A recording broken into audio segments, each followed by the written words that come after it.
Life is just a combination of time and energy, isn't it? Limited amount of time, limited amount of energy. If you run into walls here and there, time and energy will go and your life will go. It's very important you run through the door, not through the wall. Yes, where there is openness, there you go.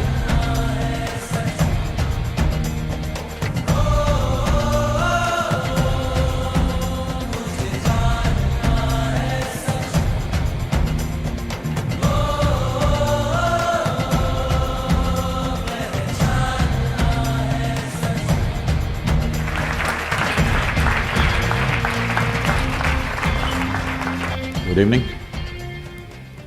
Hey, I said good evening. Good evening. Okay.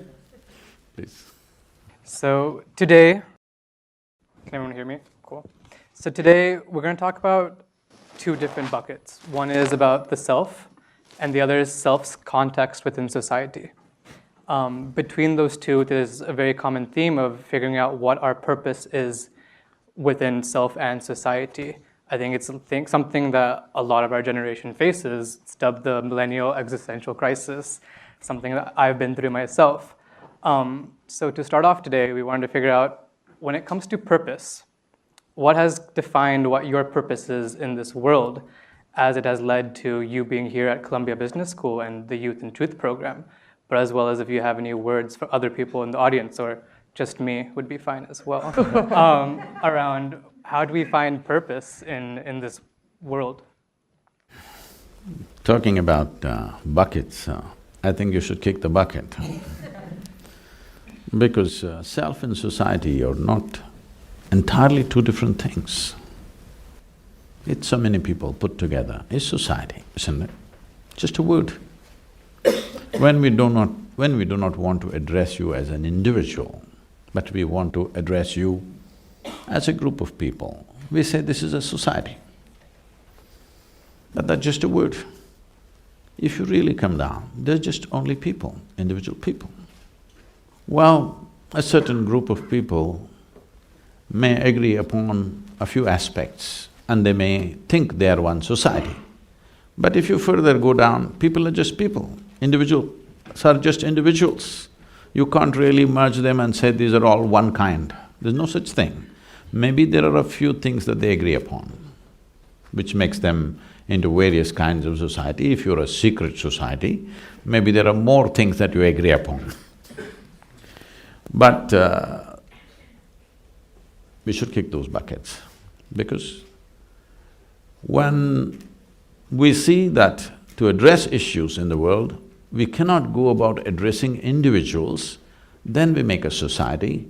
When we find societies are not still effective ways to handle, then we make it a nation. When we see that is also not an effective way to handle, then we make a global situation or an international fora or something like this. So this is only in terms of when we're looking at solutions, how to find a larger solution. A larger solution is something always individuals will disagree with in so many different levels, isn't it? Is there any one thing on the planet that all of us agree on? There's no such thing. Individual people always disagree with something, but we also agree it's all right because it seems to be working for everybody. I don't like the speed limit in America, but I agree with it, all sorts of people are driving, all right, 70 miles, I'll drive at that. Once in a way I get heavy on the right leg, but fine. So, what is the mission, you're asking? If this same question was asked in a different situation, people would be… In a way, this also borders on that. People are asking, what is the God-given purpose of my life? Whatever is the source of creation, what makes you think the source of creation which created this cosmos, for which you do not know where it begins, where it ends, even keeping account of you, forget about giving you a specific purpose. Maybe the source of this creation doesn't even know you exist. Hello? Because this very solar system is a tiny little speck in this cosmic space, isn't it? Tomorrow morning, believe me, if the entire solar system evaporates, nobody will notice it. That's how small it is. In that speck, Planet Earth is a microspeck. New York City is a super microspeck. In that, you are a big man, this is a serious problem. You think there is a God-given purpose for you. This is the peak of human arrogance. Because all this is coming from the basis that has been spread in the name of religion and faith and whatever, that the existence is human-centric. Existence is not human-centric. We're just one more creature, which happened recently according to the evolutionary sciences. Yes? Even today, if you do not know this, if all the worms on the planet disappear today, in 12 to 18 months, all life will cease on this planet. If all the insects disappear, somewhere between 4.5 to 6 years, all life will cease on this planet. But if all the human beings disappear, the world will flourish, planet will flourish, all right? So, this sense of self-assumed significance that people have brought to themselves has made us walk with absolute insensitivity on this planet. Absolutely insensitive to every other life because we think everything is here to serve us. Ask an ant, does it want to serve you? Hello? Go sit on an anthill and check whether it wants to serve you. It doesn't want to serve you. It doesn't matter what kind of books you write for yourself, ants don't believe it. If you don't understand about the ants, you come to the southern Indian forest, the tigers definitely don't believe it, okay, that they are here to serve you, you will be served to them. So this idea, we must give it up because whenever people thought, wherever it was propagated, that I am doing God-given purpose, I am fulfilling, they did the most horrendous things on the planet. Whenever people said, God told me this, those people did the most horrible things. Hello? So it's time that we are here. As human societies, we have issues, we have problems, we have struggles. Whatever you think needs to be sorted out, and whatever you think is your aptitude to sort out, you pick up that damn thing and sort it out. It's not any God-given mission. You got to do something useful because there is some joy in solving something. This is all the choice we have. You can either be a part of the problem or part of the solution. If you enjoy being part of the problem, do it, there'll be consequences. Yes, sometimes it's fun to create problems. Yes, it is. But it'll have its own kinds of consequences. The only thing you have to learn is do whatever the hell you want, just do it well. But for every action you perform, there is a consequence. When the consequence comes your way, if you're able to joyfully go through the consequence, you can do anything you wish. But when the consequence comes, you cry. If you're that kind, then you must control your action. What if you're just a crybaby, though?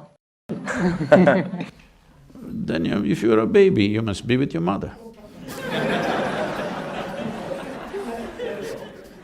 Mothers, she said she has more than one mother, so I'm saying mothers.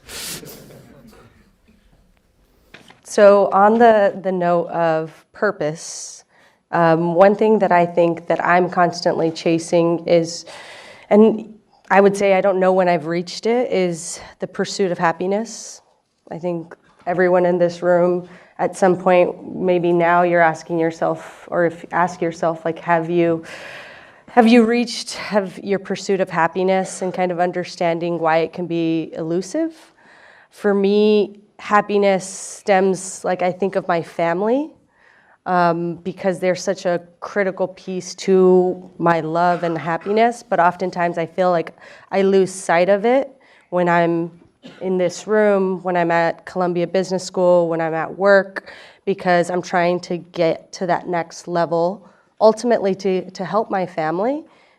But how do we keep track of what's most important, and that purpose for me being my family and the pursuit of happiness? Say You're of Mexican origin. Family may mean a different thing to you. Ask Alex, family means crime.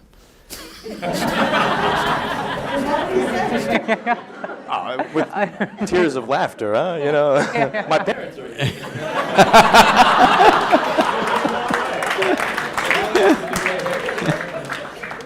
No, when a few decades ago, when the Italians said family, it meant crime, all right? So, family is the smallest unit of a society. But if you get overly identified with it, you will become a crime. You must understand this. All the crime on this planet, all the human crimes that we commit, only human beings commit crimes, nobody else does. What you call as evil, what you call as genocide, I'm going to the extreme words, what you call as prejudice, everything has come because of limited identifications that each one of us hold. This is my family, this is my race, this is my religion, this is my nation. It is from this all the terrible things happen on the planet, isn't it? People who are doing this, they believe at that moment they're just doing the right thing. This is what identity does to you. You need to understand the very structure of human intelligence. There are different dimensions of intelligence. Unfortunately, today in our education systems, we are exploring only one, which is the intellect. If I ask you a simple question, please you must answer this, because I'm going to bless you at the end of the answer. Would you want your intellect to be sharp or blunt? Sure. Because only if it's sharp, it works well, because it's a cutting instrument. Yes? It can only dissect. Now if you're using this intellect to do everything, to cut, it's okay. If you want to also stitch with it, you will be in tatters. Is that the reason why all the trousers are going into tatters? Essentially, a cutting instrument, if you try to use it on everything, it can cause a lot of misery. Right now, please see, for most of you, even though you're from Brooklyn, nobody ever stabbed you with a dagger. Not yet. They ignored you. So, I'm asking, how much physical suffering has actually come from outside? Almost nothing. Rest is all in self-help. If you sit by yourself, why? Because we gave you a sharp intellect. If we had given you the brain of an earthworm, you would be fine. You would be fine. Yes or no?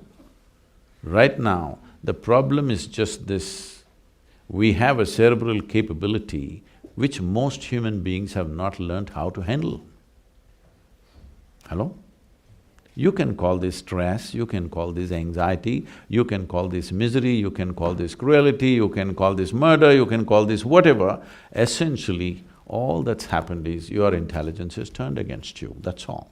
Why has this happened? Simply because of limited identities that you have taken. It may look like great, my family, my nation, it is all these people. See, if you're strongly identified with something, you're willing to die for it, isn't it? Hello? Yes. If you're willing to die for it, you're also willing to kill for it, yes or no? Hello? Yes.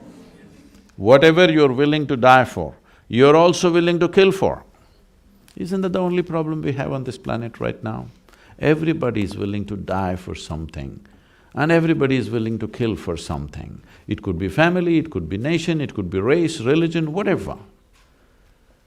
Is it not time that you upgrade your way of how you identify yourself? With what do you identify yourself? There was a tradition in traditional education in India. Before a child starts education, we believed that, even now, we do this to some extent, from 0 to 12 years of age, no any kind of learning. Just a child should play well, eat well, sleep well, because our intent is the brain should grow to a reasonable size before we load it with something. It's a sensible thing. No, today they want to do speed learning at the age of 3. Some people are saying when the mother is pregnant, how to teach the child mathematics.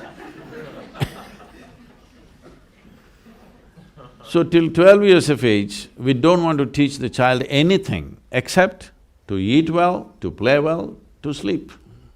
Because these 3 things will decide how your body and your brain grows. So before we start education process, there is a thing called fixing the identity of the child.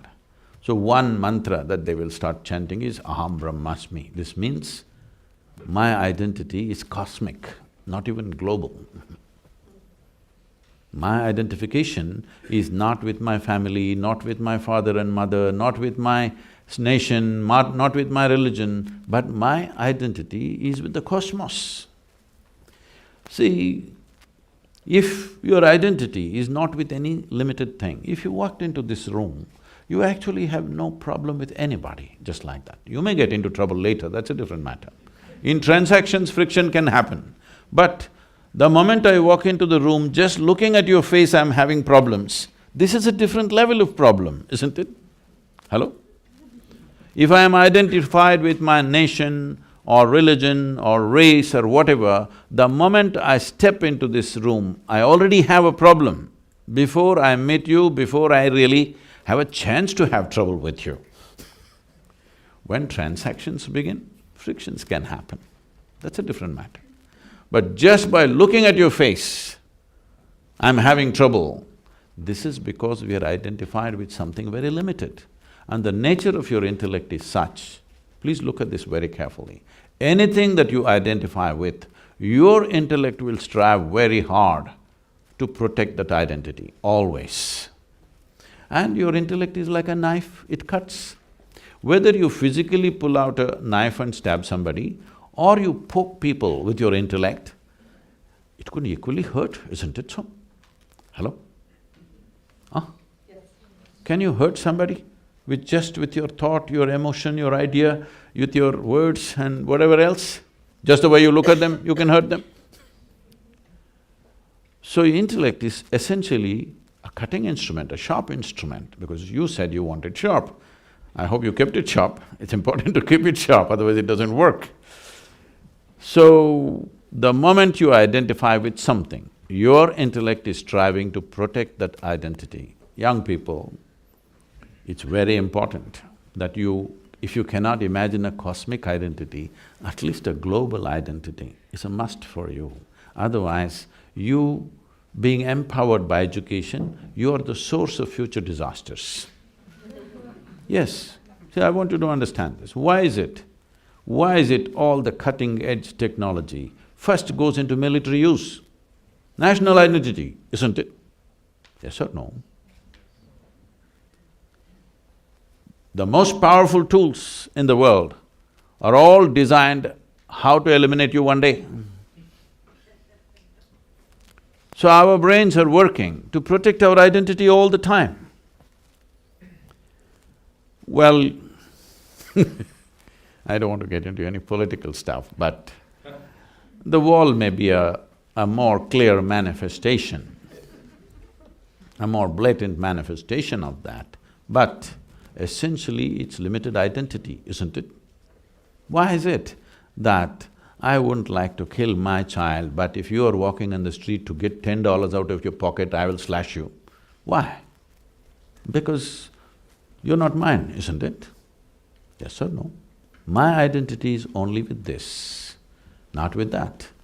So, one fundamental thing you must do, because all of you are in premier institutions getting empowered with education. Education is an empowerment. That means without education, what you could do, maybe you will do 100 times more with education. When you have such a possibility, it is very important. Your identity is not a limited identity. At least identify with the planet and all the life on this planet, if you can't think of cosmic.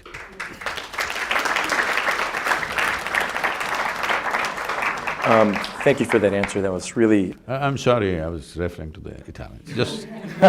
No, I think you touched on a lot of things that are quite pressing for us at Columbia, in the US, in the world at large. I mean, you went around the issue, but I think I'll kind of bring it in. Politics. In America, we're more and more divided than before and quite polarized.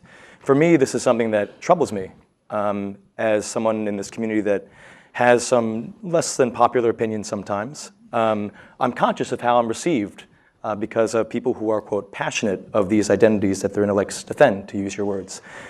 How can I, and others that share, I guess, my desire to bring people together in a divided world, divided community, even a divided street, how can we kind of be individual actors to get people to focus on everything you just said, what we have in common, and not what sets us apart? See, to find solutions for any problems or any situations, because many people think it's not a problem, all right? So, to address any situation, first of all, we must face the situation as it is. Now you're saying it is getting more and more divided. I don't think so. I think it's always was divided. You may not face it. Well, many of us face it, I face it. Every time I come to the immigration, the way they talk to me, why? Why? Just looking at my face, you should see the way they address me. Does that make you angry? No. When somebody acts stupid, why will I get angry?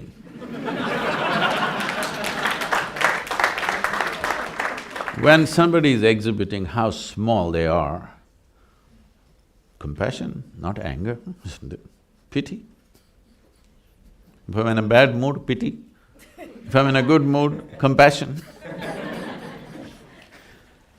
Anger is not the thing because you're just showing how small an egg you are. You're still an egg, you are not hatched, that's all I'm saying. So, you must understand,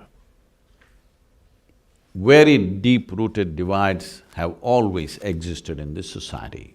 You don't want to face it. You've been glossing over it for a long time. You can't… look, I'm sure you're not naive enough to believe in just 2.5 years of your celebrity president, suddenly country has become divided? Come on, it always was divided. Now the language has reached the top. Yes or no? Yes. It's just that the language is coming to the surface. I think it's better come to the surface than just boil inside forever. At least let everybody face it, this is what we are. Hello? You must face it. I'll tell you, I come to the immigration, I follow all the rules, I have a global entry, all right? I come. After I pass the immigration, because constantly I'm in all kinds of bright lights, so these fluorescent lights kind of irritate me, so I wear my shades. After I've crossed the immigration, when I come to the baggage, do you know what? This not happened once, this happened a few times. They asked me to come and take off my glasses. I said, why? They said, you want to come to my office? I'm saying, what the hell are you trying to enforce on me? There are many others, white Americans walking around with glasses. You don't ask them to take it off today, I'm telling you in 21st century, all right? So you don't believe you are a just and fair society, suddenly because of a new president something has happened. I'm glad he's bringing it to the surface. The leadership is talking that language. Otherwise it's been there, you may not face it. You may not face it because of the color of your skin, many of us are facing it. Yes. If you walk into some of these golf clubs and stuff, I can play better than them, but if I walk in there and say hello, they'll just look through me, all right? So, if somebody is going to be hurt by this, they could be hurt, I'm not that kind. I just see it's their pathetic condition of mind, that they're like that. So it doesn't bother me, but suppose I'm seeking a job or I want to do something else, I'm sure they would make sure that things don't work for me. Yes or no? So this is not a new happening, it's been there. Maybe slowly things are changing, but I think it's good, it's coming to the surface, it's up in your face, you're facing it, you're embarrassed by it, it's a good thing. That is a first step to transformation. Am I saying something wrong?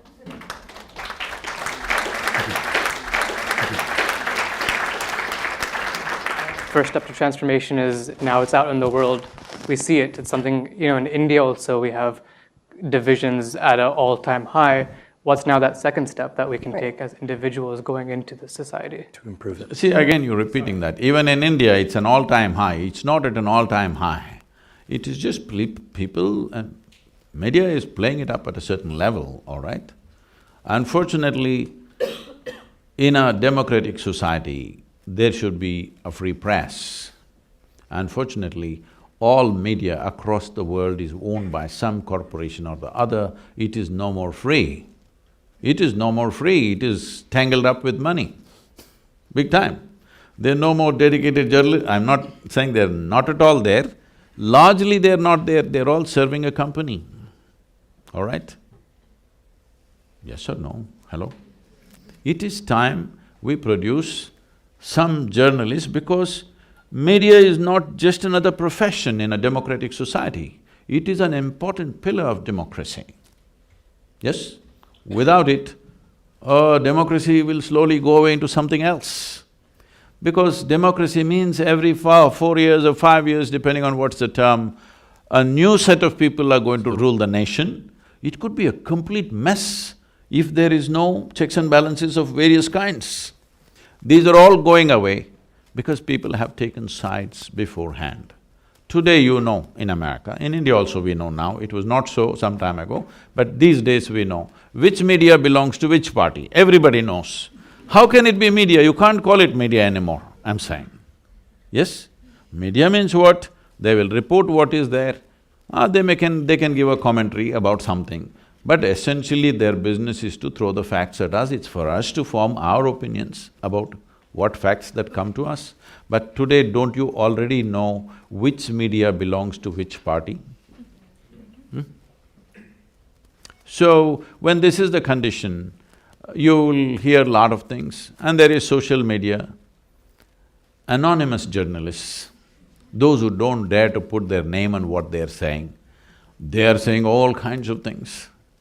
But you walk through the country and see, whether it's India or here, it is just the same as it was. There are problems and there are solutions, both are happening, isn't it? So, if you go off television and switch off your phone and walk on the street, you will see everything is quite fine. I just have one more follow-up. For, I guess, young future business leaders in this room, we are at the very center of business. Why are you ignoring me? Oh, yeah, well, you're a fashion icon, a guru, and more. We don't want to limit you just to future business leaders, And you have a great throw of a Frisbee where the videos were. But what role can we play when people aren't as enlightened as, I guess, the people in this room and can't really make the same connections as you? Because we do have agency, right? We are people that want to make a difference and are willing to kind of have the courage to, I guess, have compassion or pity, right? Depending on the mood we're in. How do we do this? Because I think that's something that I genuinely want to play a big role in, if I can be honest. I think it's something that I, at least, would like my life's purpose to have something with that. So I'm sure in your own little ways, within the university, some sense of…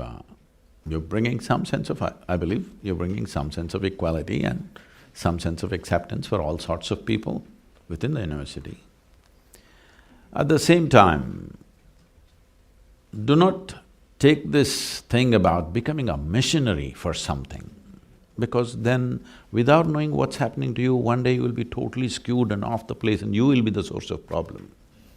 Once you take on something with missionary zeal, you will see, you will get so badly identified with it and you yourself will become a source of problem.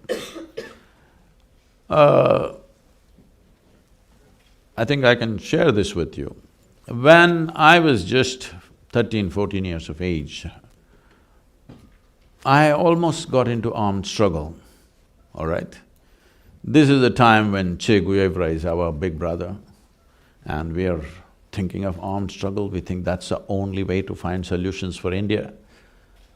Well, then I saw people who were espousing this, teachers and openly in schools and in colleges, professors talking about how you should all join armed struggle. A particular professor who had a sway on a few of us, and his son and his daughter, they were twins, both his son and daughter, they were my classmates. And we are all ready. Actually, in another 3 to 4 days, we are supposed to leave for the jungles of Andhra Pradesh to go and fight.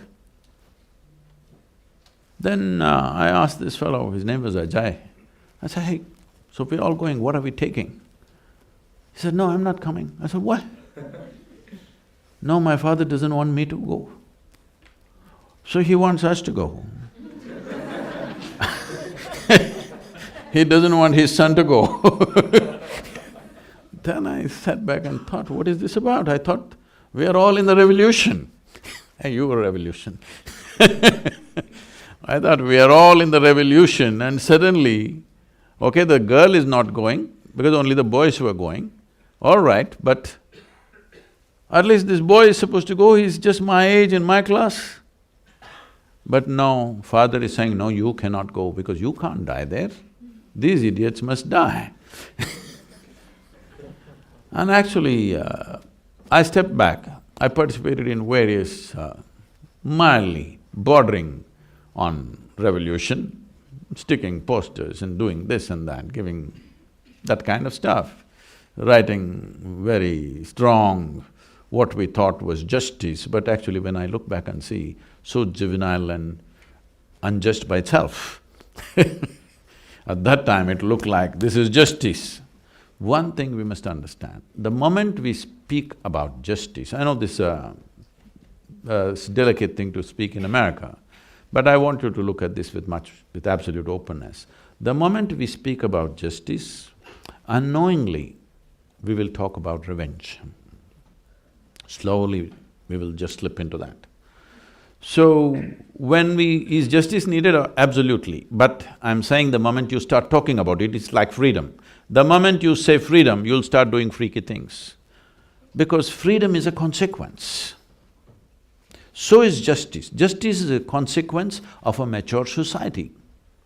Justice is not a cause that you take up, because the moment you take it up as a cause, then you will see divisions will happen. You versus me will happen. Once you versus me happens even for the right reasons, all the wrong things will happen, isn't it? Suppose in the name of justice, these two segments of this student body gets divided, even if it's for the right reason, the result will be all the wrong things, isn't it? Hello? So it's very important we understand what is the cause and what is the consequence. Injustice is a consequence of an immature society. Injustice is a consequence of a limited identities people have taken in so many different ways. If you do not take that and try to bring justice, all you will create is a full-on fight. And when a fight happens, there'll be no justice of any kind. All that'll happen is pain and destruction for all sorts of people. But when you're in that mode, because I know this, because I was so fired up for those few years, I thought I'll go. Two of my friends went. One, I don't know where he disappeared. The other one got killed about 8 years ago. He became a major revolution leader in Karnataka and he got killed by the police. And when his family informed me about this, this boy was so dear to me. He was just 1 year younger to me. Why I'm saying this is, the moment you speak about consequence as a source, you're creating trouble unknowingly. You will create more damage than solution. See, right now, why does injustice happen? Why will I be unjust to you? Simply because my identity and my commitment to well-being is about myself and maybe my family, or maybe my community, not for you. It's already set. It's only a question of time when you and me come in touch, this prejudice will find expression, but it is set in my heart, isn't it so? Instead of working at what is happening within the human beings, which will take a lifelong commitment to solve, today we can go out on the street, justice for everybody, justice for everybody, all you need is a, placard and shouting for one day and go back home. So always we will pick up consequences as a cause. Don't do that. Don't talk about freedom, talk about responsibility. If we live responsibly, we will have a free social society, isn't it? If we talk about freedom, we will do freaky things. I come from that era where next to revolution was freedom, okay? We grew up in 60s. Freedom, freedom, freedom, all that happened is, by the time I became 35, at least 12 to 13 of my very close friends all died, either on motorcycles or because of overdoses. Yes, because freedom. So, freedom, justice, equality, these are all consequences of evolving a human being to a certain level of maturity. If you are not willing to do that work on individual level, that each human being here evolves to that level of maturity, if that you're not willing to do, these things will only cause more trouble.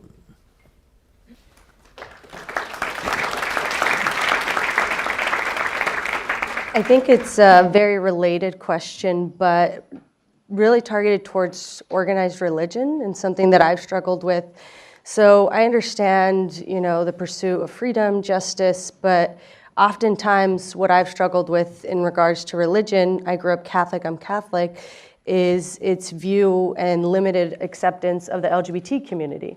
And the fact that I am LGBTQ and trying to understand how I fit in, and oftentimes I was not accepted. It depended on, how progressive a church was, but how do you see religion playing a role in the justice, in being more tolerable, compassionate towards people from different sexualities? A bishop went to the mental asylum, not as a patient but to give a talk. So they gathered people like this. He spoke. Nobody was listening to what he was saying, they were all busy with their own things. But there was just one guy in the front row who without batting an eyelid was listening and drinking up every word that he was talking. Nobody else, not a single person was listening except this one guy. After an hour-long speech, the moment the talk was over, that guy got up, went there, like there is a dean in the hall, there was a medical professional there. He went to him, said something to him and then left. So the bishop was very eager to know what that guy said, because nobody else was listening, he was the only guy listening. So bishop inquired with the doctor, what did that guy say? He was listening to me very keenly. So the doctor said, he just asked, why am I in and why is he out?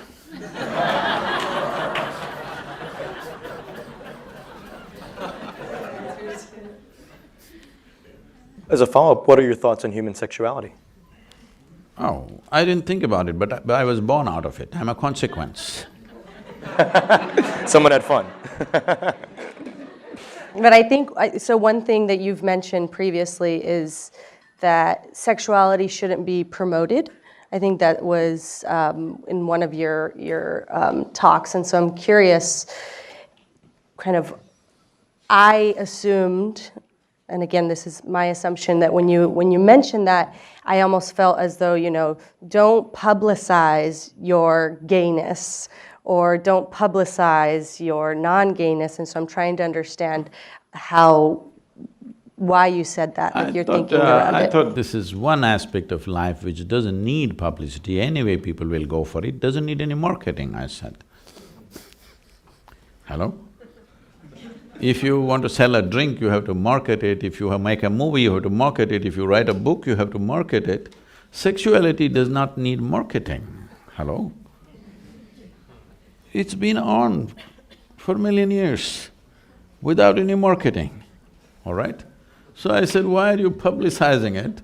Everybody will do what they have to do. What individual people do with their bodies is their business, it's not of public debate. So, I think we're about to wrap up our questions and we're gonna open up questions to the audience. So we have the two questions. Before we get there, my favorite topic, Rohan mentioned food. You cook yourself. I believe Isha has also published a cookbook. Can you talk a little bit about food from the yogic diet perspective? Or what are things that we should be actively doing on a daily basis if I do choose to go the less sinful route one day? when it comes to food. you? Less sinful in terms of the gluttony that I do endure with food. What are tenets of the diet that we should be looking at? And sorry, if you have a favorite recipe to share. Right now we're running two good restaurants and another 3, 4 okay restaurants. Because I am also a food buff, not for eating but for cooking. Don't get much time these days to spend that kind of time, but at least my daughter certifies that I'm the best cook in the world, so it can't be wrong. So, I carefully… This is a very unique type of recipe because we are families who have come from Andhra Pradesh at one time, Telugu families who moved into Karnataka, a particular kind of region where the spice is available in its 100 different forms. So, our families have been initially martial families, later on they became business families.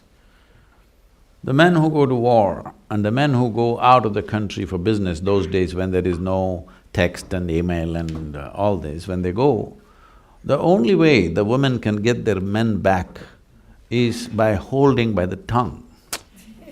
It's the taste of the food because they've gone out, you know, they were going out to Burma, Japan, those things way back, I'm talking a couple of centuries ago.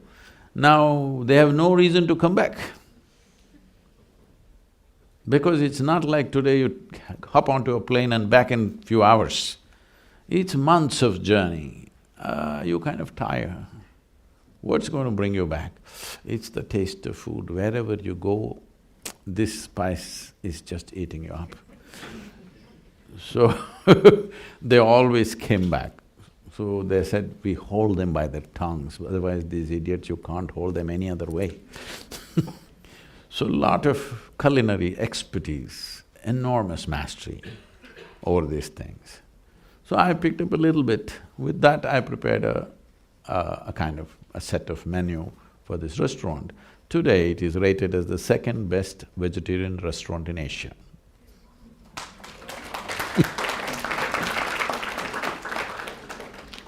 So if you happen to be in Chennai or Hyderabad, you must go and eat there. So, why I'm saying this is, see how to extract pleasure out of this planet. In this, cooking is an important part. Enormous pleasure of how to extract things out of this planet which causes enormous pleasure. When you don't know anything else, the simple way is to numb all your senses, you just get smoked up. One weed will do. But to prepare this meal, you have to go out into the garden or the jungle and pick specific things for different things. This is like a normal thing, you know. They'll go out into the fields picking that specific thing for today's cooking. So this kind of care was there. Today, that kind of care is difficult because we just on the run, everything is on the fly. So that is not much done, but still it's hugely appreciated the moment people come in touch with it, that is there. So what kind of food? Two parts to the food. One is, after all, it's fuel for this body. So it should fit into the system well, that's important. Another thing is, it has to pass through the tongue. So we don't have to gulp it down, we want to enjoy it. Whichever way, when you're hungry, when you're really hungry, anything goes, isn't it? Hello? It's a question of survival. Let's say you've not eaten for 5 days, whatever the hell edible thing comes, it's great. But we've passed the stage, most of the people on this planet have passed the stage where survival is pretty well taken care of. Now, see, my mouth is watering because I'm thinking of my own cooking. I have not looked at your book yet. So, these are two different aspects, but the first is most fundamental and important. I will not go into the second because that's another matter. When you talk about food as fuel, food is not religion, let's understand this. Food is not a philosophy, should not become an ideology, it is just a fuel for this body. In what form and in what composition will it provide this body the best nourishment with least amount of trouble? That's the whole thing. So if you want to look at it like this, first of all, none of you are biology students, are you? No, just business. So if you look at the human system the way it is, in the animal kingdom, you can largely divide animals either as herbivores and carnivores. There are of course mixed, but largely so. If you look at the basic physical structure of these two kinds of creatures, you will see there's a fundamental difference in the way their body is constructed. Particularly the digestive system. When we say a digestive system, from the lip to the anal outlet, digestion is happening at various different levels. This is called as the alimentary canal.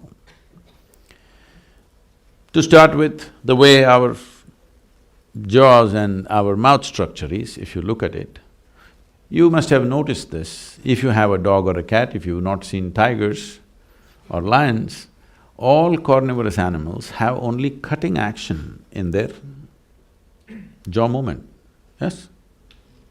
All the herbivores have cutting and grinding action. You? What do you have? Hello? You have both cutting and grinding action. Why is this so? Because there are certain enzymes in your saliva that digestion begins for you in your mouth, not in your stomach. The more the food stays in your mouth, the better your digestive process is. Now that you asked the yogic thing, in yoga, in some systems of yoga, I don't go by these things, but I want people to decide by the texture of the food, how much you do this, but there are some systems of yoga, if you don't know how to chew, they say every mouthful you must chew 24 times. That is 24 times you must do this. If you do that, at least 30 to 40% of the digestion will happen in your mouth itself, already it's been prepared. Now food is primed well in your mouth, when it goes inside, that is what the stomach is expecting, half-digested food, so that the rest of it can be done quickly. But today, most people are just gulping things down because with every food you're getting free Coke so that you can take it like a pill. You can gulp it in and gulp it in. Now, the moment you put sugar in your mouth, these enzymes will not function. If you take any carbohydrate, let's say you take any grain, let's say you take rice and keep it in your mouth, you will see within 30 to 40 seconds it'll turn sweet because it makes carbohydrates into sugar right here. But if you put sugar in your mouth, immediately that system gets reversed and that process won't happen. So with your food, you're having some sugar-loaded drink, immediately this part of the digestive system is gone, you're not using it at all. So everything is on this. So this is being overloaded. It's not just an accident that 50% of the world's antacids are consumed in United States of America. 300 million people are consuming 50% of the world's antacids. This is a statement on the food that you're eating. 100%, isn't it? It's a clear statement that obviously you're completely eating the wrong kind of food. If you look at the length of the alimentary canal, even if you look at the incisors, molars, the way the carnivorous animals and the herbivores are made, your structure is all herbivore. If you look at the length of the alimentary canal in all the carnivorous animals, it could be anywhere between 3 to 4 times the length of the body of that animal. In all the herbivores, it's 5 to 6 times the length of their body. If you look at your own alimentary canal, it is anywhere between 24 to 30 feet. This means it is 5 to 6 times the length of your body. Why this is so is, if you eat any vegetable matter, let's go little slowly, if you eat, let's say, raw meat, it will take anywhere between 70 to 74 hours for it to go through your system. If you eat cooked meat, if you cook it well and eat, you are doing rare, all right, that's a different matter. If you cook it well and eat it, then it will take anywhere between 50 to 54 to 56 hours to go through the system. If you cook the vegetables and eat it, it will take anywhere between 20 to 30 hours to go through the system, depending on the type of vegetable and how much fiber and other things. If you eat a raw vegetable, it will take anywhere between 12 to 15 hours to go through the system. If you eat a fruit, it will take 1.5 to 3 hours to go through the system. Any food which stays in your body for long periods of time is excessive bacteria in the system. You spend a lot of energy just to fight them down. And if it stays in the body, today there is enough medical science to tell you, in Ayurveda, in the Eastern systems of medicine, whatever problem you go with, first thing is they'll purge you, because a clean colon is a symbol of health. But the moment you're eating certain types of food, your colon can never be clean. There are issues and problems today. The amount of colon cancer, intestinal cancer is so heavy because one thing is they're eating food which is not suitable for the system, another thing is they're eating old food. When I say old food, almost anything, everything, if I walk into any store, what I see is any food you want to buy is at least a month or 2 months old. Still, in India fortunately, except in big cities, still, if we want to buy a vegetable, it must be plucked today morning. It is plucked at 6:30 in the morning, we cook at 8:30, 9, when the vegetable is still alive, we want to eat it. And it'll make a world of difference. Today people are talking about farmers' market, organic stores and works, but this is how the world lived 30, 40 years ago, before you business guys totally messed it up. So those of you who… I know all this is not possible for everybody to maintain, don't go by what I say. Don't listen to anybody when it comes to food. Just learn to listen to your body. With what kind of food is your body most comfortable with? Not your mind, not your tongue. Your body should feel very comfortable. If your body is comfortable, one thing is, it'll bring down sleep quota. If your lethargy goes down, if your sleep goes down, your agility goes up, your alertness goes up, this means the body is happy. The body is happy with the food that you're consuming. After eating the food, if you feel like this, unless you drink something caffeinated or sugar-loaded, you cannot get up and do your work. If that is the condition of the body, this is not good for you, you should not be touching that. I would say, instead of going by all kinds of prescriptions, there are simple ways that, not here, but we could teach you how to become alert to the food. If something appears on your plate, you must know whether this will go well with you or not. It's happened to me many times. I'm always with food, but I'm saying sometimes food is being laced with some poison or something. If it just comes before me, I just look at it and say, I'm not eating this is not good. Something is wrong with it, seriously. Simply because your body is capable of that. You just do one thing, throw something to your dog, not your pet dog, he's become like you. If you… a dog which is free, if it is free, Brooklyn, there's still some dogs free. Free dogs are there. They're hipster dogs, they got mustaches, you know. If you throw something to him, one sniff, he knows whether to eat it or not, isn't it? How come you don't know? You're supposed to… in the evolutionary thing, you have the most sensitive neurological system. If you look at the food, you must know how this food will behave within me. Based on that, you can shape the markets of tomorrow, the business people.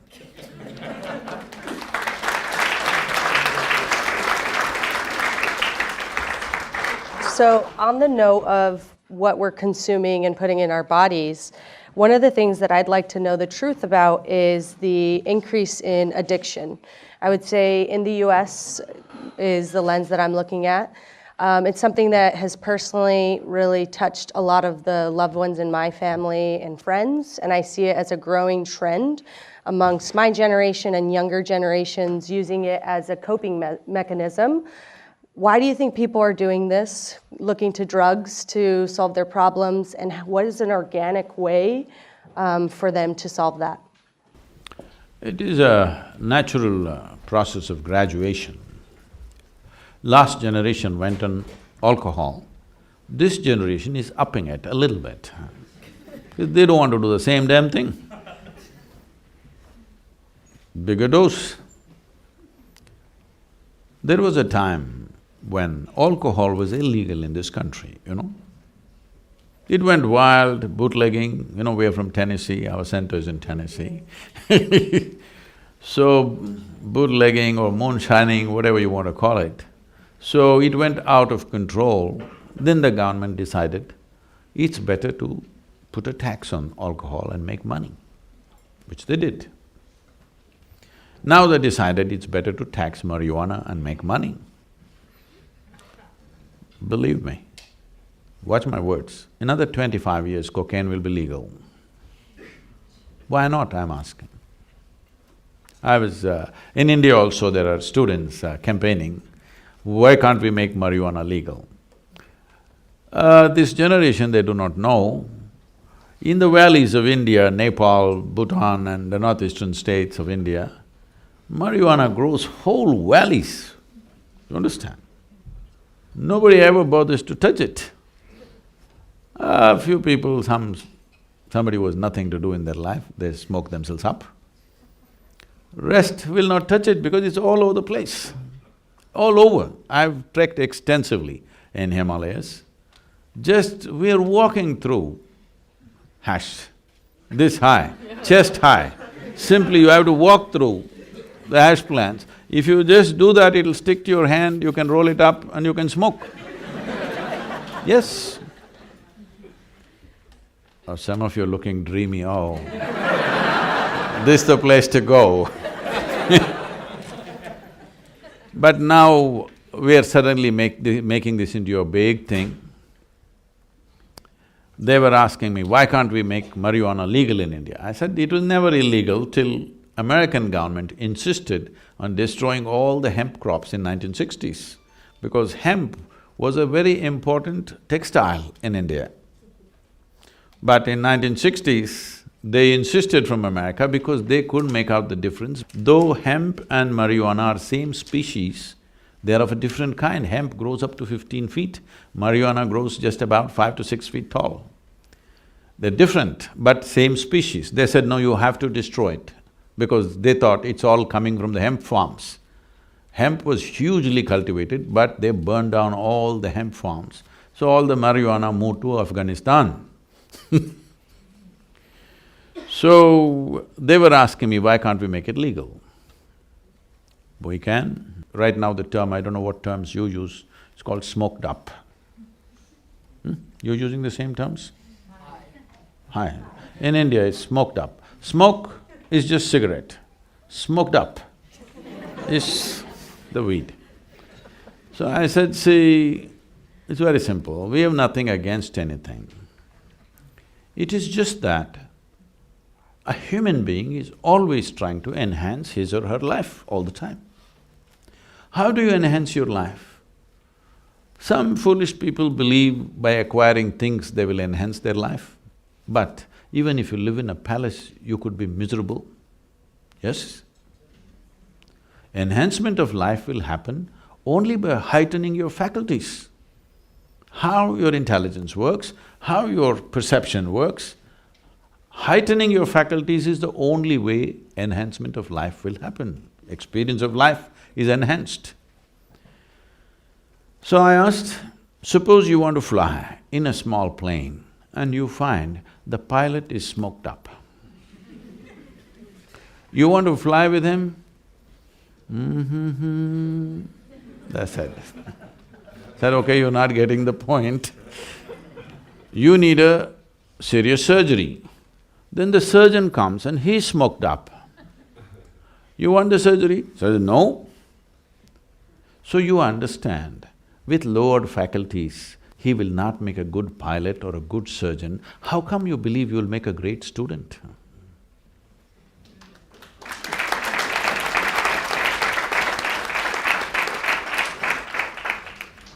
Changing gears slightly, I have a question submitted by the prolific Anonymous.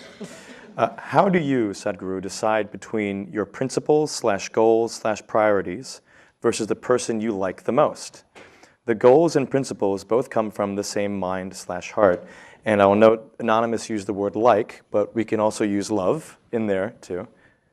But I guess the question is, how do you reconcile your own goals and principles versus the person you like or love?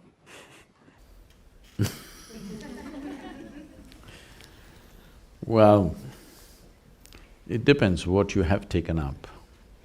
If your goal is just to earn a certain amount of money or comfort, for somebody who matters to you, you should be willing to drop those silly things. But if your goals are such that it is not about your comfort, it is not about your money, it is not about anything, but it's a larger goal for the well-being of the people, then you don't have to take a decision. Decisions will happen. They will just happen. You don't have to decide. One other question by Sumit. How do you stop taking yourself and start enjoying the process without losing the passion for your goal? See, I know this has become a very goal-oriented society. I think when I was conversing with you there, I was kind of talking about this. You know, every year in the month of November, we have a 4-day business event called the Insight. So we limit it to about 200, 220 people. The top CEOs from across the world come, some of the top business leaders come. This is a very unique module where we pick up some super successful people and new successes. We kind of break down their success into a lesson plan and all these people go through that. It's a program that's on. So, every time, inevitably, almost every time, somebody will always ask this question. Sadhguru, we pick up the best people from the best universities. Every year we have to upgrade their salaries. In spite of that, our organizations don't work as well as your organization. What is the secret? And we can see you did not pick them up from the best universities. And above all, you don't pay them anything. They're all volunteers. But everything seems to be working better. You must come and see how our events work and how the yoga center works. All volunteers. That means nobody's trained for the job. They just have enormous enthusiasm. They're not trained for the job, they're not qualified. And you can't fire them for inefficiency because they're volunteers. How to fire them? You try to manage a situation like this, you'll go nuts in 3 days, believe me, flat. But I'll not go crazy because it's a different process. So I said, see, this is all the fundamental differences. I have continuously worked with people to make them devoted to the process. You guys are dedicated to the goal. Whatever you think is your goal right now, probably in 5 years it will not even be relevant to you, all right? So you are wasting your life going in a direction which may not mean a damn thing to you in a little bit of time, possible. Unless you don't grow, you freeze, then the same damn thing will mean something to you all the time. Otherwise, if you're evolving and growing, what means a lot to you today may not mean anything in another 5, 10 years' time, possible or no? So this goal business you must leave. Who are you to set the goals? Because your goals in some way are related to the world, isn't it? Why are you setting the goals? Right now, there is a situation. Whatever is your area of engagement, You involve yourself in that. If you do your best with what's happening today, tomorrow will be better or no? Hello? This entire process is about being devoted to the process. What will happen to me? What will happen to me? Where will I go? Where will I go? Shall I reveal the secret to you? Yes. The last scene of your life is you'll be dead. That's where you will go. Where else do you think you'll go? It is just that how wonderfully you conduct the process of life, isn't it so? Hello? You're looking at life as a race. See, the moment you think of a goal, you want to get ahead of him, isn't it?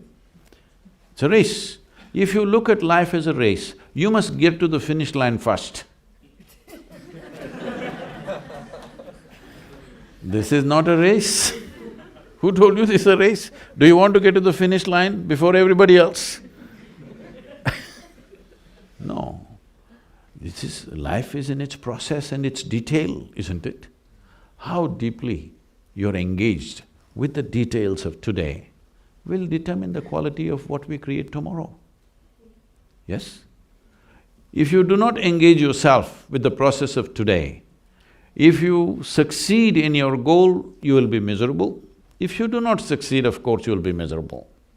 Just see, this is something that I'm constantly speaking to business leaders around the world.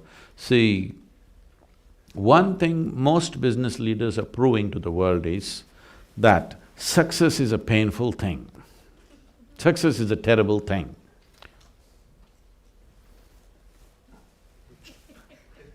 I was just talking to a group of board members of one of the top companies in India.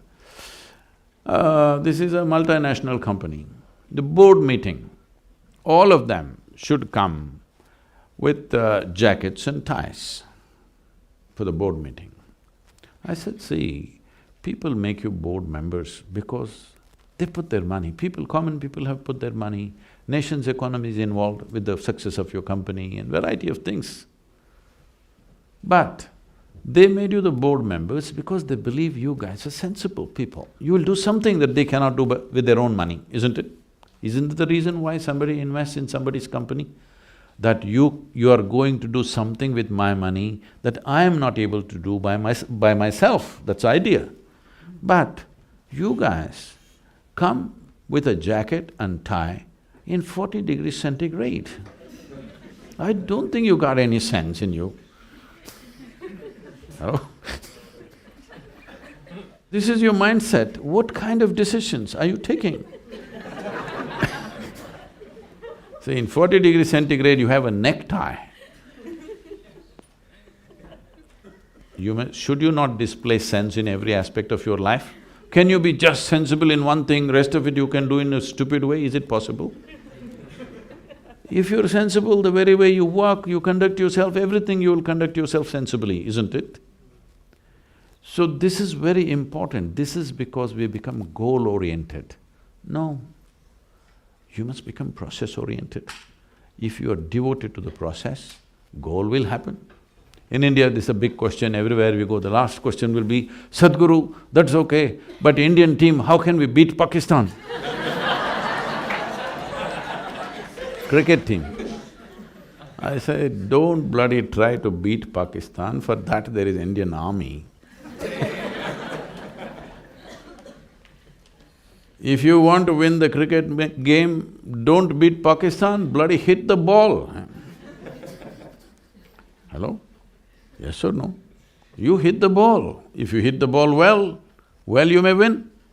I want to beat Pakistan, of course you're going to make a fool of yourself. So, we want to get to the goal without handling the process. Life does not work like that. If you want flowers in your garden, you don't have to buy perfume and go and spray to the roots. You throw filth at the roots, flowers will come, isn't it? Isn't this a process? Do you become a good gardener because you sit in… I'm sure a whole lot of people in New York City are doing this, they sit in front of their plants every day, they meditate, flowers, flowers, flowers. Doesn't work like that. You take care of the soil, the manure, the water and the sunlight, flowers will come. Consequence is not your business, process is your business, isn't it?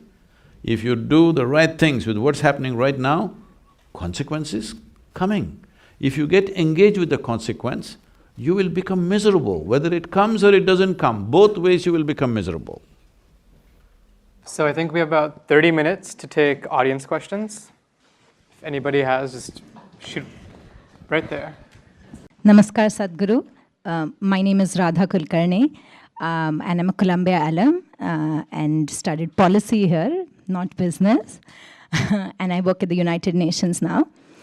But before I get to my question, your talks are both inspiring and grounding at the same time, and that's a difficult balance. So thank you so much for coming to Columbia and speaking with us. Much appreciated.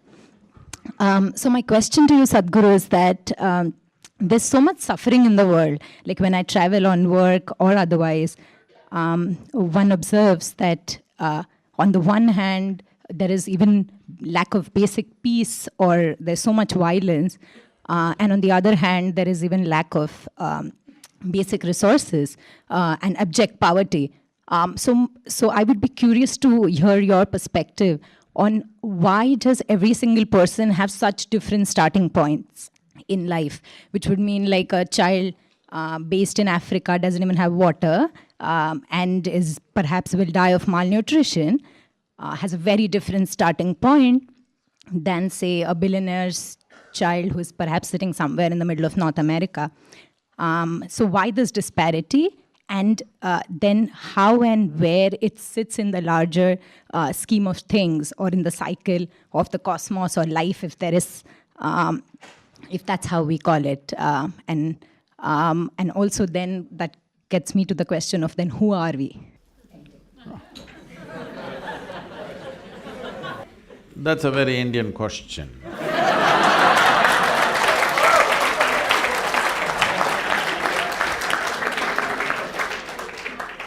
You must know,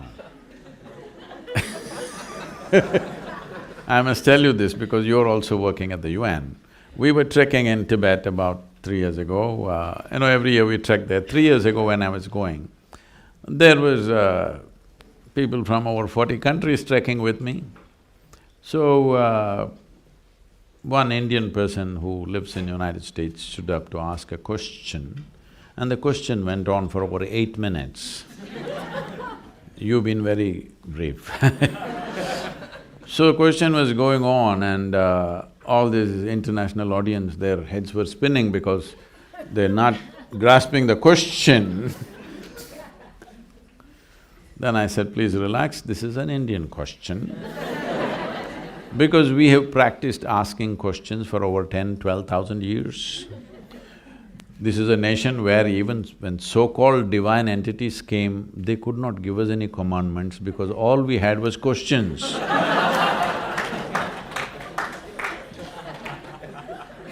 Relentless questioning. Then one Chinese lady who was working in United Nations for more than 30 years, she said, Sadhguru, even in those 30 years when I worked in United Nations, only Indians asked questions. Anyway, so why there is disparity? I thought you know the answer. There is disparity because those who have don't care about those who don't have. It's very simple. Those who have want to take more and more. Those who don't have, just don't have. There are various aspects. It found expression in many different ways, started with imperialism, and even now we're always seeing, every nation is seeing how we can take the maximum resource from everywhere else, isn't it? So, we know the source of the problem. What is the solution? The question. So, solution-wise, see, in 2016, they are telling me, some studies say, that in 2016 we produced enough food for 18.6 billion people. But we were only 7.1 billion people on that day. But still, 35% of the planet is malnourished. You were talking, you know the statistics better than me, you're in the United Nations. When we are producing 3 times more food than we actually need for the population, still 1/3 of the population is starving. Millions of children die of malnourishment all over. Not just in Africa, even in India. India has the highest malnourished population right now. You know, it's an evolutionary process. You know Charles Darwin? He told you that you were all monkeys, not me, okay? He told you were all monkeys and you became human. And today, the genetic scientists are saying that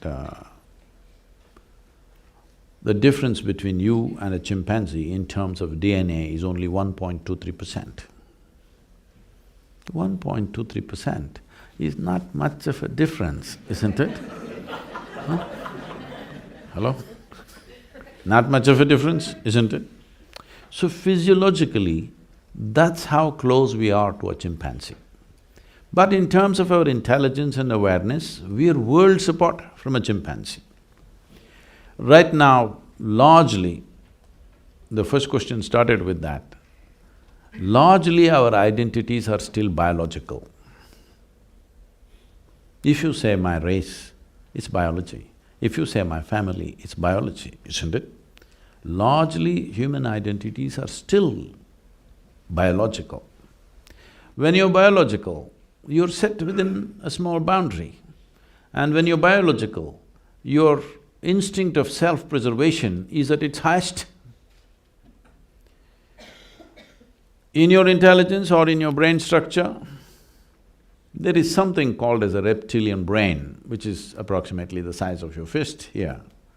So that is still working like a reptile, fixing boundaries all the time and trying to protect that boundary, which finds expression in so many different ways. But there's another dimension of intelligence, which is the cerebral cortex, which makes you a human being today, which thinks and struggles with these issues. If you were a tiger, you wouldn't care that, you know, a goat's child is hungry, you wouldn't care because after all it's your food, all right? But once you become a human being, you actually don't care, but still one part of you which makes you human makes you struggle. You need to empower that. As a humanity, we need to empower that your instinct of self-preservation must go down and the longing to expand, which is always there within us. See, today it is finding expression as ambition, conquest, or maybe simply shopping. What is this all about? You want to be something more than what you are right now, isn't it? Yes?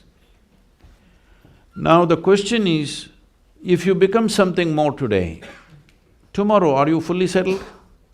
No, you want to be something more and something more and something more. So you seem to be going towards some kind of goal in installments. I'm asking you right now, how much more will settle you for good? What do you think? How much more? Suppose I make you the queen of this planet. Will you be fulfilled? I'm asking. I'm asking you. Don't look at me hopefully. I will not commit such a blunder.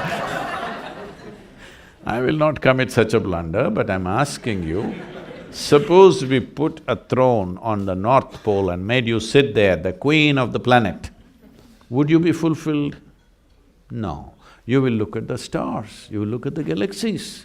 This is the nature of the human being, because there is something in this human being that doesn't like boundaries, wants to expand limitlessly.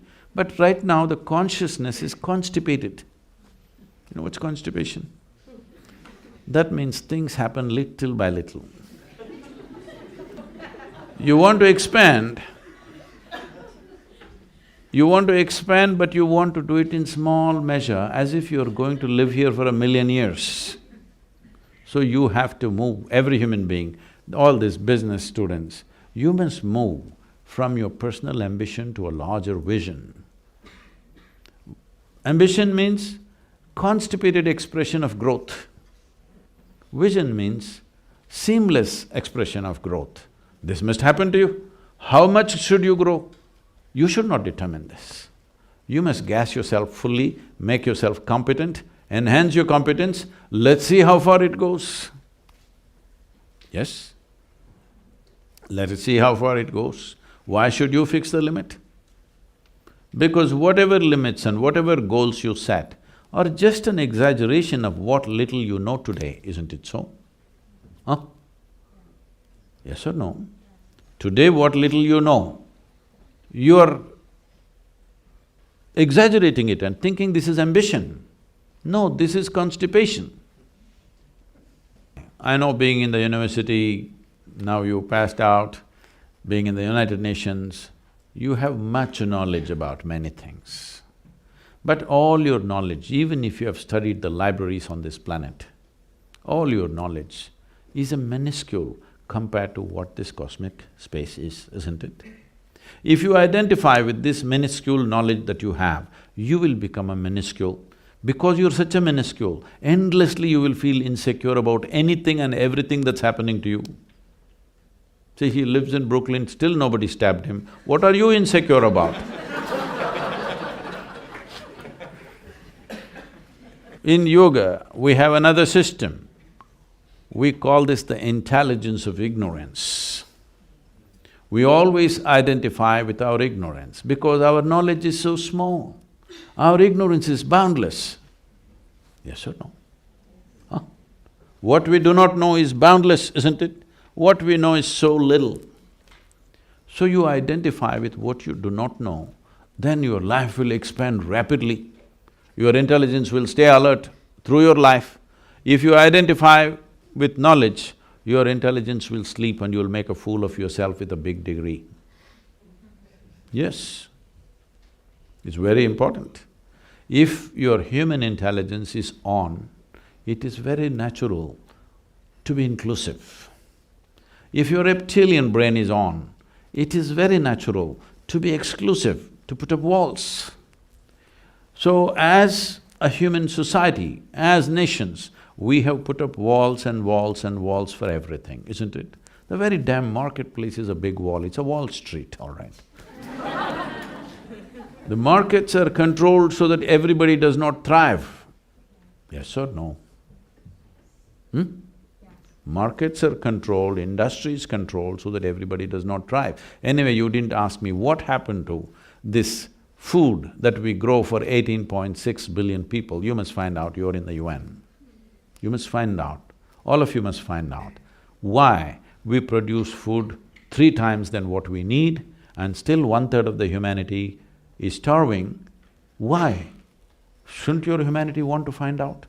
Please, you must find out.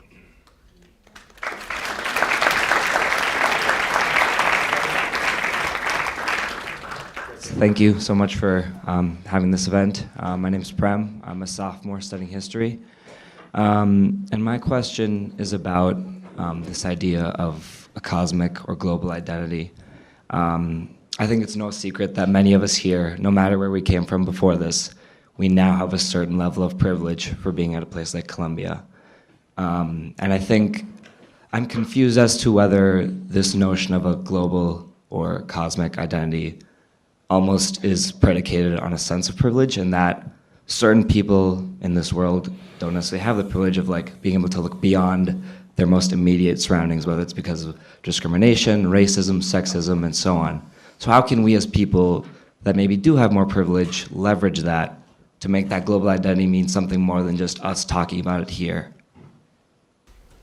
This happened in Columbia University. 2 young ladies met. One of them said, "I will not marry till I turn 30. Another said, "Well, I'm married, but I will never turn 30.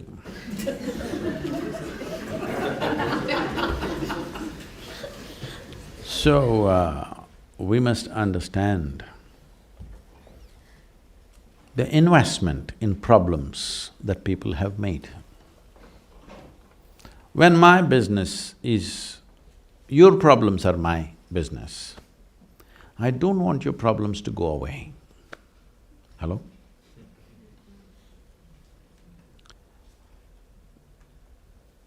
Yesterday something came up, these 2 were there. This came up because Yesterday morning I read something terrible happening somewhere in some part of the world.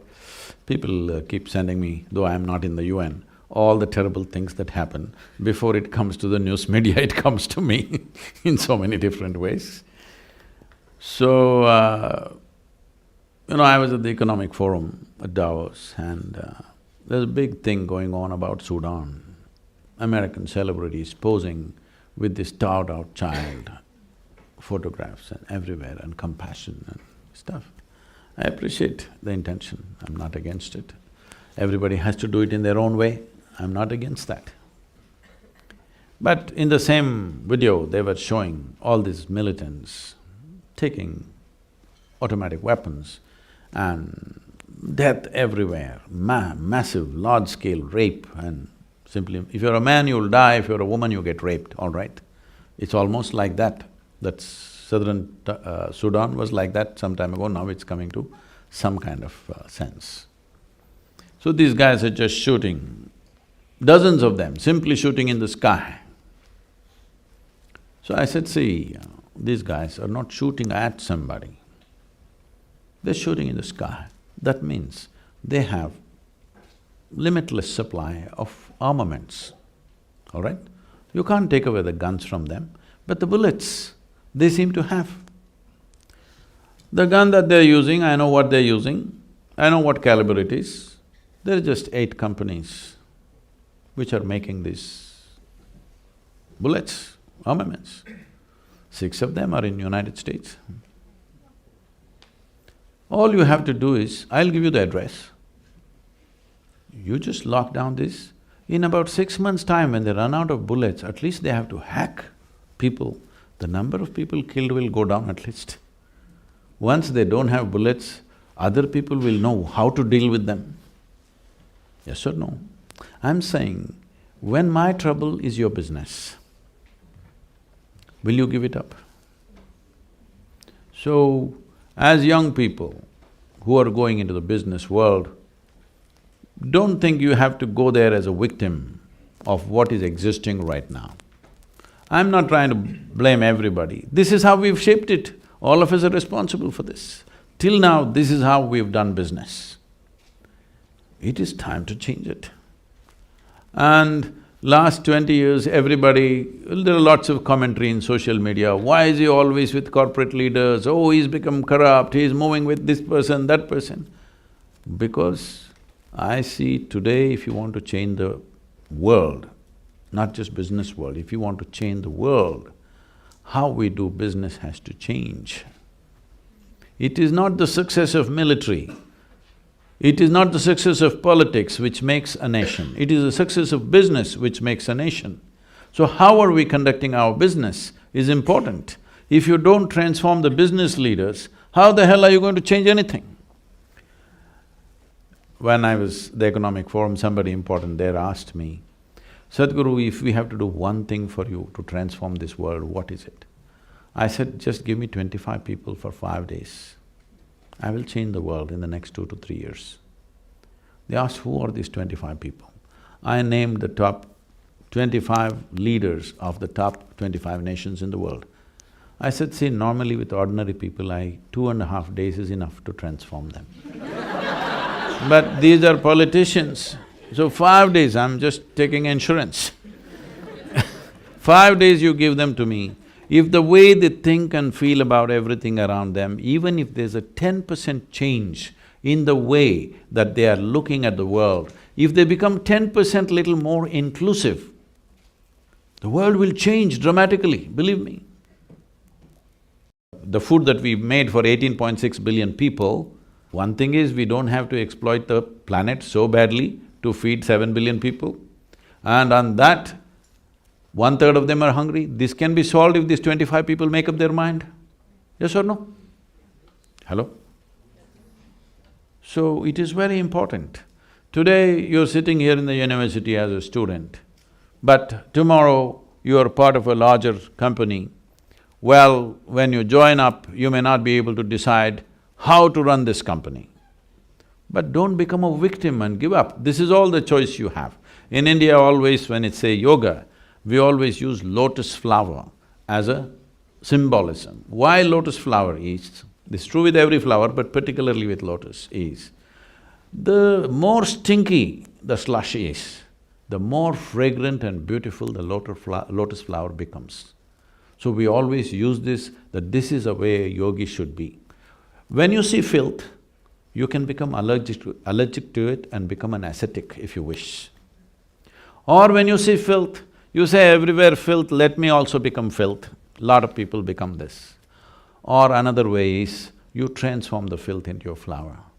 This choice you have, wherever you are, whatever role you play, you have this choice. You are always a part of the solution, not a part of the problem. This one thing you do, depending upon your competence, let's see how far you go.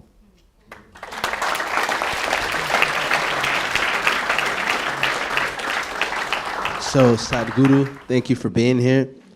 What advice would you give someone with healing gifts, someone who can help people create miracles in their lives to grow in service to the world? See, miracle means like this. Everybody walks on the floor, you walk on the ceiling. Everybody swims in the water, but you walk upon the water. Please don't do these things.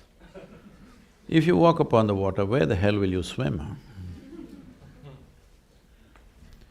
It's important.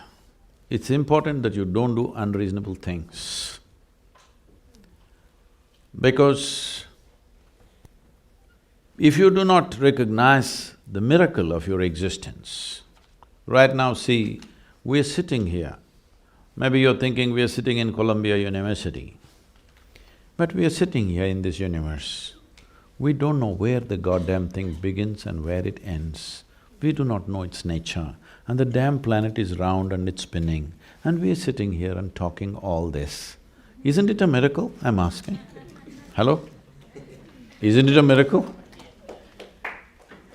So just pay attention, just tell me one thing that's not a miracle out here. What was yesterday's soil that you walk upon, today is a flower? What was yesterday's soil that you walk upon, today is the food on your plate? Yes? He agrees with me. Food, we're good. So, isn't this all a miracle?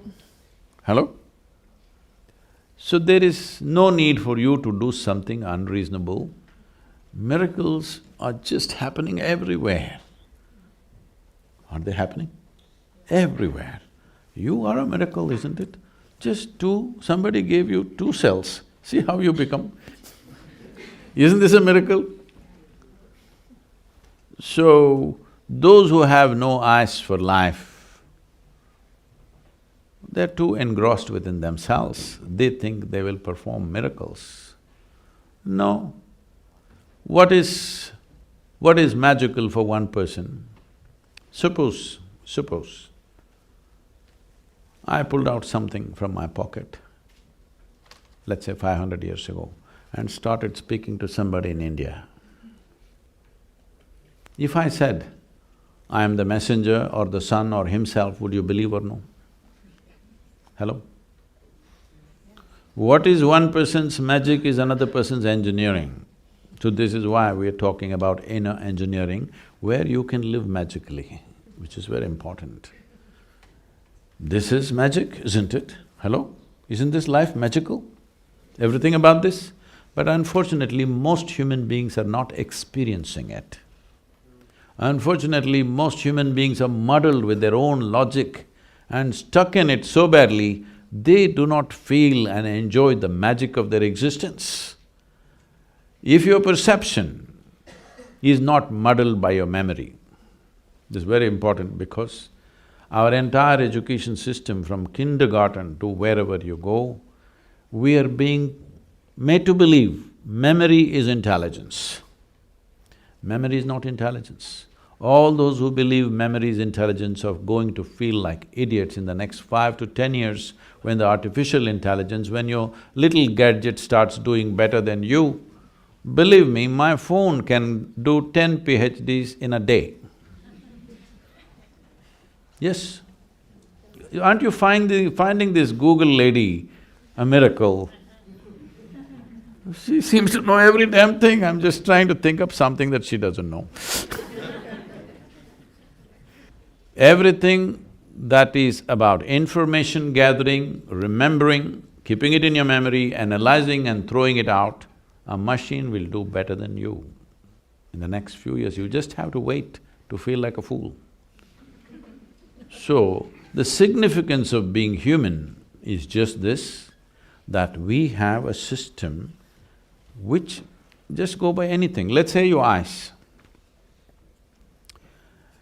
The visual apparatus started developing. Even now there are certain fish in the oceans where their skin became photosensitive. That means they could sense what is light, what is darkness. That is their level of seeing. From there, our eyes have developed to this point on this planet. Our eyes, our neurological system, our brains are the highest level of development that's happened. So our experience of life is capable of being magical. For all those of you who are trying to magic by snorting or smoking or something, let me tell you, a little magic happens there also. I'm not somebody to look at this as a moral issue. It is just that it's destroying the possibilities, that's our only concern. Isn't this the most sophisticated chemical factory on this planet? Human mechanism? Hello? Now the question is only, because you're all business guys, the question is only, are you a great CEO or a lousy CEO? That's all. If you're a great CEO, you will get what you want out of this. If you're a lousy CEO, you get tension, anxiety, misery. I get ecstasy. Thank you.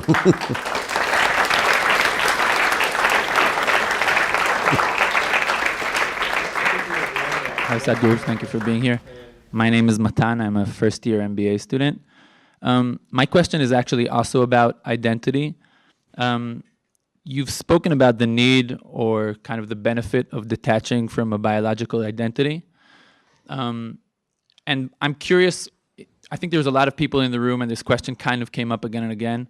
If somebody wants to kind of to act positively in society, there's an instinct to start from that biological community, from the people that you identify with biologically. And since you've spoken about that need to detach from that identity, where do you suggest, like, what's the alternative to starting from that biological community? And maybe I've understood you the wrong way, because I see you shaking your head.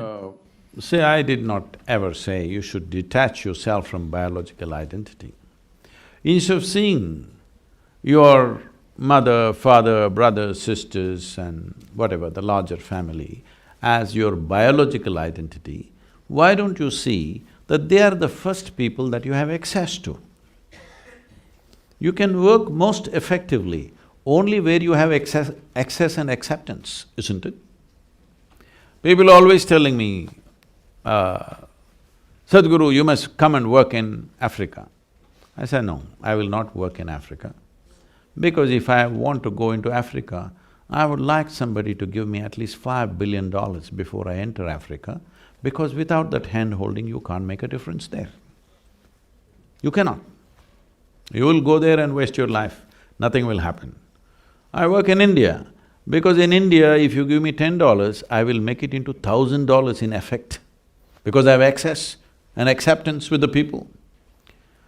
This is not because of my nationality I work in India, simply because the access and acceptance is so good that if you give me $10, I will make it into $1,000. But if I go to Africa, if you give me $100, it'll become $1, because there is no access and acceptance out there. And the problem there is of a different nature. It's a completely different nature. So where you choose to work is not a question of your nationality or your ethnicity or your family. Where you have access and acceptance, that's where you must start, otherwise you'll just waste your time and energy. Because life is just a combination of time and energy, isn't it? Limited amount of time, limited amount of energy. If you run into walls here and there, time and energy will go and your life will go. It's very important you run through the door, not through the wall. Yes? Where there is openness, there you go. Then you want to turn around and come there, that's a different matter. But you must always start work where there is acceptance and access. Without access, what will you do? You'll just beat your head on the wall.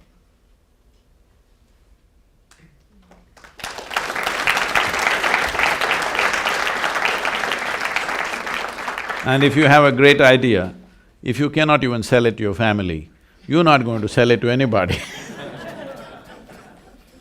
The last thing we're going to close with for Youth and Truth is, what worries you the most about the youth of tomorrow? What? What worries you the most? Oh, I'm not the worrying kind. Because this nonsense that every generation is worried about the next generation, I'm not that kind. The previous generation was worried about me. And they didn't know a thing about me, they just worried about me. I'm not worrying about you. I'm not, because I know with all your madness, you'll figure out things as things go by.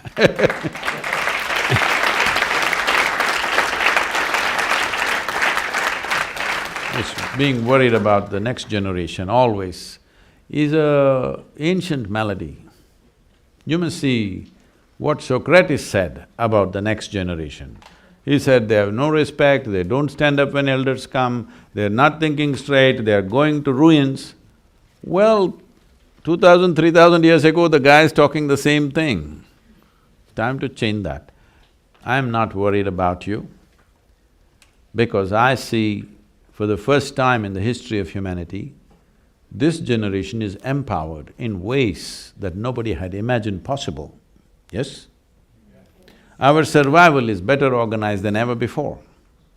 And if we want to change the world, no better time, because I want you to recognize this, because many great beings have come right from ancient times. In their own… every generation had their greats. But even if they raised their voice and spoke, hardly 25 people heard. Today, if you have something sensible to say, you can say it to the whole damn world. Do not underestimate that. So one thing you should do as business people and young people is clean up that space a little bit. All kinds of idiots are saying things loudly, sane things are not really getting across. Yes? Because still social media, I feel, will mature. Probably in the next 5–10 years, people will know how to filter it. But there is a concern because the way we are using these technologies against ourselves and against everybody else. When I say against, there are many things. They're telling me 70% of the data is pornography. And they're telling me on the internet, over 1.2 million children below 15 years of age are being sold for all kinds of filthy things.